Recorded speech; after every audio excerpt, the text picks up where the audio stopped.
ख्रीष्ट में मेरे सभी प्यारे भाइयों और बहनों, आप सबों को जय यीशु।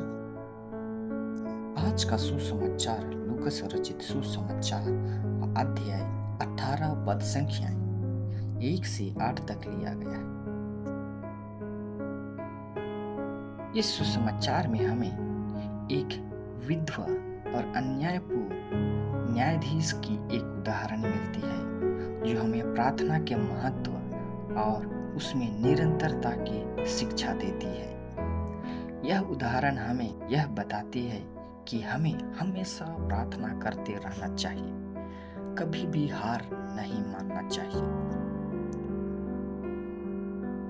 इस सुसमाचार में एक विधवा महिला लगातार एक अन्यायपूर्ण न्यायाधीश से न्याय मांग रही थी।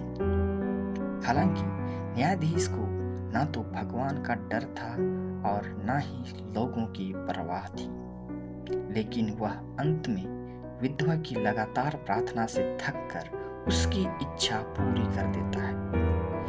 यीशु हमें यह सिखाते हैं कि जैसे वह न्यायाधीश अंत में सुनता है, वैसे ही अगर हम निरंतर प्रार्थना करते हैं तो हमारे स्वर्गीय पिता हमें अवश्य सुनते हैं।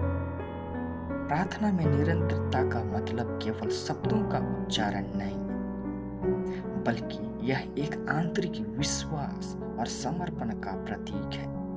हमें यह समझने की आवश्यकता है कि कभी-कभी हमारी प्रार्थनाओं का उत्तर देर से मिल सकता है, लेकिन इसका मतलब यह नहीं कि भगवान हमारी प्रार्थना नहीं सुनते हैं। हमें धैर्य रखना और विश्वास बनाए रखना चाहिए। ख्रीष्ट में मेरे सभी विश्वासीगण, इस सुसमाचार में न्यायाधीश के खिलाफ विधवा की संघर्ष की तुलना करते हुए यीशु हमें यह बताते हैं कि अगर एक अन्यायपूर्ण और स्वार्थी न्यायाधीश एक छोटी सी प्रार्थना को मान सकता है, तो हमारा परमेश्वर जो न्यायपूर्ण और दयालु है, वह हमारी प्रार्थनाओं का उत्तर देने में कैसे संकोच करेगा। वह अवश्य ही हमें उत्तर देंगे। यह हमें ईश्वर की दया और न्याय के प्रति विश्वास दिलाता है। हमारे ईश्वर कभी भी हमारी अनदेखी नहीं करते हैं और वह हमेशा हमारे लिए सर्वोत्तम निर्णय लेते हैं। ख्रीष्ट में मेरे सभी विश्वासीगण, इस सुसमाचार में विधवा की प्रार्थना में एक बड़ा संदेश छिपा है और वह है ईश्वर का समय। हमको यह समझना जरूरी है कि ईश्वर हमें हमेशा उसी समय पर उत्तर देते हैं जो उनके सर्वोत्तम योजना के अनुरूप होता है। जब हमें लगता है कि हमारी प्रार्थनाएं अधूरी रह गई है या उत्तर नहीं मिल रहा है, तो हमें यकीन रखना चाहिए कि परमेश्वर का समय सबसे श्रेष्ठ है।